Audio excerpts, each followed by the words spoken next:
साईं की बात। बच्चे, जल्द ही तुम्हारे पास वो सब कुछ होगा जिसकी तुम इच्छा रखते हो। जो तुम्हारे मन में है ना, वो सब कुछ तुम्हारे पास होगा, जल्द ही होगा और बहुत ही निकटतम भविष्य में होगा। बहुत दूर नहीं है वो चीजें, बहुत पास है, बहुत पास आ चुकी हैं। तुम बहुत करीब आ चुके हो मेरे बच्चे, बहुत बहुत करीब। और सुनो, अगर तुम्हें जहां जाने से तुम्हारे मन को शांति मिलती है तो तुम वहां जाया करो ना। तुम्हें अगर मेरे मंदिर आकर शांति मिलती है या फिर किसी इंसान के पास बैठकर शांति मिलती है तो इसमें बुराई क्या है मेरे बच्चे। तो अगर तुम्हारे मन को शांति मिलती है, सुकून मिलता है ना, तो इसमें बुराई क्या है मेरे बच्चे। मुझे नहीं लगता कि इसमें कोई बुराई है। अगर किसी को तुम्हारा वहां जाना आना पसंद नहीं है ना, तो ये समझ लो कि वो इंसान तुम्हारे सुकून से, तुम्हारी शांति से ईर्ष्या करता है। तो करता है तो करने दो ना, क्या फर्क पड़ता है इससे। तुम्हें क्या फर्क पड़ता है। अगर तुम्हारे मन को सुकून है ना तो तुम जाओ ना, किसने तुम्हें मना किया। अगर तुम्हारा मन है कि तुम घंटों घंटों मेरे पास आकर मंदिर बैठो, अगर तुम्हारे पास कोई काम नहीं है, तुम उस दिन खाली हो तो मंदिर आ सकते हो ना। मंदिर में तुम मेरी सेवा करा सकते हो, पंडित जी का हाथ बटा सकते हो, और जो भी मेरे भक्तगण आते हैं ना, तुम उनका सहायता कर सकते हो। तुम अपने अनुभव उन्हें बता कर ना उनके अंदर विश्वास जगा सकते हो। तुम मेरी बहुत सारी सेवा कर सकते हो। तो मंदिर आ जाया करो, जब भी तुम्हारा मन करे ना तो मंदिर आ जाया करो। और सुनो, ढोंगियों से सावधान रहो मेरे बच्चे। इधर उधर भागना ये गलत है मेरे बच्चे। मुझे तो हैरानी होती है कि तुमने दुनिया में कोई भी टूना टोटका नहीं छोड़ा। हर जगह गए हो तुम, हर दर पर गए हो तुम, हर तरीके से तुमने टूना टोटका करने की कोशिश की। इन सब चीजों में तुम पड़ गए, कभी नजर में, कभी किसी की बातों में आ गए, कभी कुछ। तो मुझे हैरानी होती है मेरे बच्चे कि जो इंसान इतना नियम कानून का पक्का है, वो इन सब चीजों में कैसे आ गया। कैसे ये सब चीजों को तुमने अपना लिया मेरे बच्चे। इन सब से दूर हो जाओ, इन सब में कुछ नहीं रखा। सिर्फ और सिर्फ इस दुनिया में लुटेरे बैठे हैं, सिर्फ तुम्हें हड़पने के लिए, सिर्फ तुम्हारी चीजों को अपने हक में करने के लिए। तुम मत जाओ उनके पास, वो तुम्हारा फायदा उठाने की कोशिश कर रहे हैं। उनसे सावधान रहो, क्योंकि उन लोगों की नजर ना तुम्हारे पैसों पर है। तुम्हारा कुछ ठीक नहीं होगा, समझ रहे हो ना। और इस दुनिया में ऐसा कुछ भी नहीं है कि कुछ ठीक हो जाए। खुद सोचो ना, खुद अपना दिमाग लगाओ ना। जिसने ये दुनिया रची है, जो ब्रह्मांड नायक है, क्या उसके बिना इस दुनिया में पत्ता हिल सकता है क्या। क्या मेरे बिना कुछ हो सकता है क्या। अगर ऐसा हो रहा होता ना, तो इस दुनिया में चारों तरफ हर जगह टूने टोटके ही होते मेरे बच्चे। बात को समझने की कोशिश करो, बात को दिमाग से सोचा करो। किसी की बातों में मत आया करो कि किसी ने कह दिया और तुम चले गए, मान गए। ऐसा नहीं है। इससे ना तुम बहुत सारी चीजों को तनाव दे रहे हो, अपने मानसिक और शारीरिक दोनों मेरे बच्चे, जो तुम्हें नहीं देना चाहिए। पता नहीं कहाँ से नींबू मिर्ची और पता नहीं किन किन बातों पर तुम्हारा ध्यान जाता है आजकल। कभी कुछ तो कभी कुछ। ये सब छोड़ दो, इन सब से कुछ नहीं होगा। और मैं तुम्हें एक आदेश देना चाहता हूँ कि मेरी उदी का सेवन करो। उदी का सेवन करोगे ना तो कुछ भी नहीं होगा। आज से ना तुम एक काम करोगे, जब भी सुबह उठोगे ना, चाहे तुम देरी से उठते हो, चाहे तुम जल्दी उठते हो, चाहे जैसे मर्जी उठते हो, तो बिस्तर में उठने से पहले तुम 5 मिनट पहले मेरा नाम जाप करोगे, उदी को अपने माथे पर लगाओगे और उसके बाद ही तुम्हारे कदम नीचे उतरेंगे। समझ रहे हो ना। तभी तुम आगे बढ़ोगे, आगे कदम बढ़ाओगे। उससे पहले तुम्हें ये 2 काम करने बहुत जरूरी हैं। फिर देखना तुम्हारी जिंदगी में कैसे और कितना बदलाव आएगा ना, तुम खुद देख लेना। तुम्हें कहीं भागने, कहीं जाने की, किसी से कुछ पूछने की जरूरत पड़ेगी नहीं, तुम देख लेना। और मेरे कुछ बच्चे ऐसे हैं जो एक बार ठान लेते हैं ना किसी भी चीज को, तो वो ठान लेते हैं, फिर उन्हें करने से कोई नहीं रोक सकता। तो बस वही जज्बा अपने अंदर दोबारा से जगाओ। जो परेशानी है ना, उन सब का हल है तुम्हारे पास, तुम्हारे सामने ही है। बस अपने मन को शांत करो और देखना शुरू करो जो मैं तुम्हें दिखा रहा हूं ना। और सुनो, कुछ मेरे बच्चे ऐसे हैं जो मुझे आजमाना चाह रहे हैं तुम्हारे विश्वास पर, क्योंकि तुम्हारा विश्वास बहुत है ना मुझ पर। वो देखना चाहते हैं कि तुम्हारा साईं तुम्हारे साथ है या नहीं है। लेकिन तुम ना बस थोड़ा सा बर्दाश्त कर लेना, क्योंकि तुम मेरा आशीर्वाद हो। इस वजह से ना तुम्हें थोड़ा सा कष्ट और थोड़ी सी परेशानी उठानी पड़ेगी।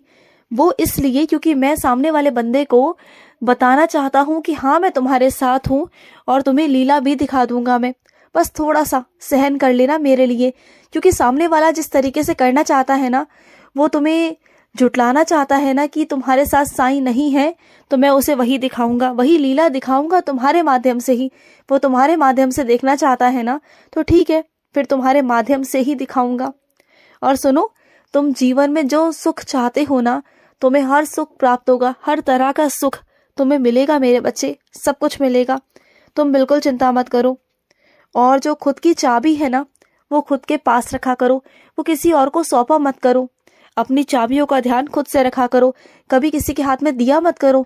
हर किसी पर ना तुम भरोसा कर लेते हो। देखो, विश्वास करो, लेकिन कुछ चीजें ऐसी होती है ना जिस पर तुम्हें किसी और पर विश्वास नहीं करना चाहिए, सिर्फ खुद पर ही होना चाहिए। जो जिम्मेदारियां तुम्हारी हैं उसे तुम ही संभालो। और मेरे कुछ बच्चे ऐसे हैं जो पूरे घर की जिम्मेदारी उठाते हैं, जो चारों तरफ भागते रह जाते हैं। ऐसा क्यों करते हो मेरे बच्चे? जितना वो घर तुम्हारा है उतना ही उन लोगों का भी है, तो उन्हें भी कुछ जिम्मेदारियों का एहसास होने दो ना, उन्हें भी कुछ जिम्मेदारियां सौंपो ना। कुछ जिम्मेदारियों का भाग कर लो, हिस्सा कर लो, कि कुछ कोई और उठाए, कुछ और उठाए और तुम कुछ और उठाओ। सारी जिम्मेदारियों का ठेका तुमने ले रखा है क्या? सबको तुमने बहुत बिगाड़ रखा है। तुम्हारी मोहब्बत ने, तुम्हारे प्यार ने ना सबको बिगाड़ रखा है। इस वजह से ना कोई मेहनत नहीं करना चाहता और ना ही तुम्हें कोई समझना चाहता है।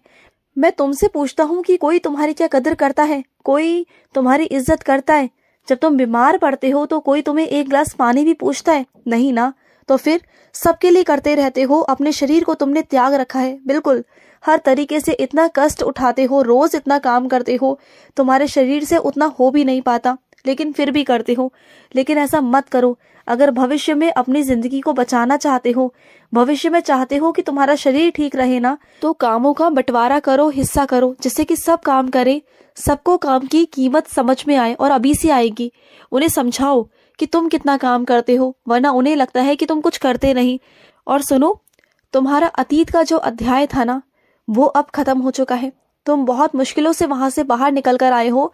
तुम पहले ये सोचते थे कि तुम वहां से बाहर नहीं निकल सकते। देखा ना, तुम्हें मैंने बाहर निकाल दिया ना। जो मैं ठान लेता हूँ ना मेरे बच्चे, वो मैं ठान लेता हूँ। क्योंकि तुमने जो अपने मन में सोच रखा था ना कि तुम अब इसी चीज में फंसे रहोगे, उलझे रहोगे और इस दुनिया से तुम बाहर नहीं निकलना चाहते थे, लेकिन देख लो मैंने तुम्हें कैसे निकाल दिया। क्योंकि तुम चाहते ना चाहते ना फंसे हुए थे वहां पर, और मुझे तुम्हें निकालना बहुत जरूरी था। क्योंकि जहां तुम फंसे हुए थे ना, वो तुम्हारे मानसिक तनाव को बहुत परेशान कर रहा था, तुम्हें बहुत कष्ट दे रहा था, जो मैं बिल्कुल नहीं चाहता। मैं चाहता हूँ कि जिंदगी जो है ना तुम्हारी, वो बहुत खुशहाल हो, वो बहुत प्यारी हो, और तुम जिंदगी को जियो, उसे एहसास करो, अपने जिंदगी में रंग भरो।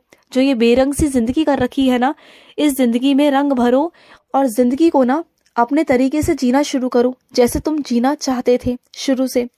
और सुनो, जिस चीज का प्रबंध तुम चाह रहे थे, जिस चीज की व्यवस्था तुम चाह रहे थे ना, वो व्यवस्था, वो प्रबंध हो जाएगा। तुम बिल्कुल चिंता मत करना। तुमने मुझसे कहा था ना, मुझ पर जिम्मेदारी सौंपी थी ना, तो मैं सारा सब कुछ करवा दूंगा। तुम बिल्कुल चिंता मत करना। और सुनो, जो मेरे बच्चे होते हैं ना, मैं सबको सबकी योग्यता के अनुसार ही फल देता हूँ मेरे बच्चे। मैं कभी किसी बच्चे के साथ में भेदभाव नहीं करता। सब बच्चे मेरे लिए समान हैं। जो परिश्रम करते हैं, जो मेहनत करते हैं ना, उन्हें फल की प्राप्ति होती ही होती है मेरे बच्चे। मैं कभी किसी बच्चे के साथ में भेदभाव नहीं करता। अगर तुम पूरी तरीके से मेहनत कर रहे हो, कोशिश कर रहे हो ना, तो तुम्हें सब कुछ दूंगा जो तुम्हारा हक है। तुम्हारा हक कभी कोई नहीं मार सकता, कभी नहीं। और सुनो, कुछ चीजों को ना या रिश्तों को तराजू में मत तोला करो मेरे बच्चे, क्योंकि तराजू में रिश्ते नहीं तोले जाते। किसी और की तुलना तुम किसी और से नहीं कर सकते मेरे बच्चे, तुलना नहीं कर सकते। तुम रिश्तों को तोल नहीं सकते कि कौन ज्यादा अच्छा है, कौन बुरा है। हर किसी इंसान के अंदर अच्छाई भी है और बुराई भी है। कोई पूरी तरीके से अच्छा नहीं होता और ना ही पूरी तरीके से बुरा होता है। हर इंसान के अंदर अच्छाई भी है और बुराई भी है। बहुत जल्द ना तुम्हें अच्छी खबर सुनने में मिलेगी। जो तुम बहुत दिनों से इंतजार कर रहे हो ना, वो तुम्हें मिलेगी मेरे बच्चे, जिसे सुनकर ना तुम झूम उठोगे और मेरे शुक्रिया करने तुम खुद आओगे। तुम देखना मेरे बच्चे। और हाँ, जो तुम्हारे घर पर मांगलिक कार्य चल रहा है ना, उसमें मैं खुद आऊंगा मेरे बच्चे। तुमने मुझे आमंत्रित किया है ना, और तुम्हारा साई ना आए, ऐसा कभी हो सकता है भला? तुमने मुझे बुलाया है ना, तो मैं जरूर आऊंगा। खुश रहो। आज का साई संदेश समाप्त हुआ।